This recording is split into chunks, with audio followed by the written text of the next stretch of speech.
चक्षुपाल नाम का एक व्यक्ति था जो बुद्ध का शिष्य था।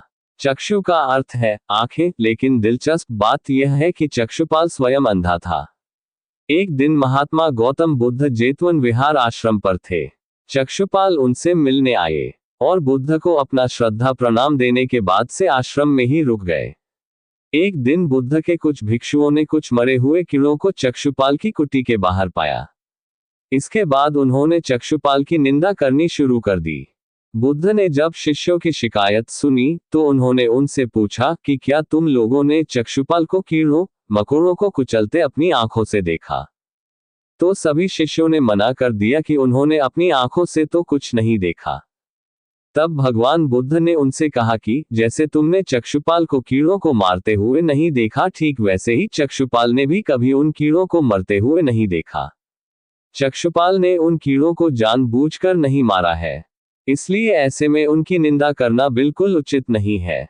तब भिक्षुओं ने बुद्ध से पूछा कि भिक्षु चक्षुपाल अंधे कैसे हुए? क्या उन्होंने इस जन्म में या फिर पिछले जन्म में कोई पाप किए थे?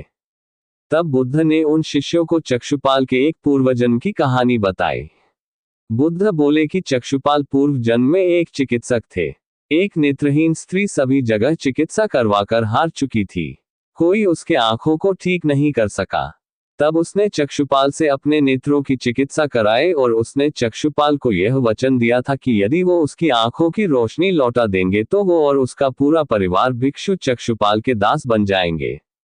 चक्षुपाल की चिकित्सा से उस स्त्री की आंखें बिल्कुल ठीक हो गई, लेकिन अंत में उसने दासी बनने के भय से अपने द्वारा किए वादे को मानने से इनकार कर दिया। चिकित्सक समझ गया कि वह औरत अपने वादे से पीछे हट रही है। चक्षुपाल जो कि चिकित्सक थे, उन्हें तो ये पता था कि उस स्त्री की आंखें ठीक हो गई हैं और वह झूठ बोल रही है, लेकिन उसे सबक सिखाने के लिए और बदला लेने के लिए चक्षुपाल ने एक ऐसी दवा दे दी जिससे वह जीवन भर के लिए अंधी हो गई। लेकिन फिर भी चक्षुपाल को उस पर जरा भी दया नहीं आई और इसी पाप के फलस्वरूप अगले जन्म यानी इस जन्म में चक्षुपाल अंधा बनना पड़ा और अपने इसी पाप के कारण चक्षुपाल को अगले कई जन्मों तक अंधा बनकर पैदा होना पड़ा। चक्षुपाल के पूर्व जन्म की कहानी सुनाने के बाद बुद्ध ने अपने शिष्यों से कहा, कोई भी इंसान अगर अशुद्ध मन के साथ कुछ बोलता या करता है तो दुख उसी तरह से उसके पीछे चलने लगता है। कहानी की सीख। ये कहानी हमें सिखाती है कि अगर हम गलती से कुछ गलत कर बैठते हैं और उसका मकसद किसी को ठेस पहुंचाना नहीं होता तो इसे बुरा नहीं माना जाता। ठीक वैसे ही जैसे जब चक्षुपाल ने अनजाने में गलती से जीवित चीजों को चोट पहुंचाई तो यह कोई बुरी बात नहीं थी, क्योंकि उसने जानबूझकर ऐसा नहीं किया था।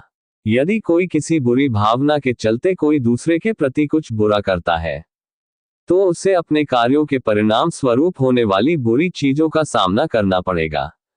चक्षुपाल के साथ यही हुआ, उसे अपने गलत कार्यों के परिणाम स्वरूप कई जन्मों तक अंधा पैदा होना पड़ा। जीवन में हम सभी ऐसे काम करते हैं जो अच्छे होते हैं और कुछ ऐसे भी होते हैं जो अच्छे नहीं होते।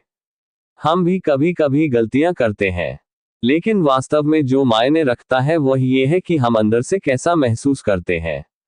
अगर हमारे पास दयालु और अच्छा दिल है तो गलती होने पर भी लोग हमें समझेंगे और माफ कर देंगे। लेकिन अगर हमारे मन में नीच या आहत करने वाली भावनाएं हैं तो हम जो कुछ भी करते हैं या कहते हैं वह उन बुरी भावनाओं से प्रभावित होगा और फिर हमें अपने कार्यों के दुखद परिणामों का सामना करना पड़ेगा। उम्मीद करते हैं आपको हमारी मोटिवेशनल स्टोरी भिक्षु चक्षुपाल के पूर्व जन्म की कहानी पसंद आई होगी।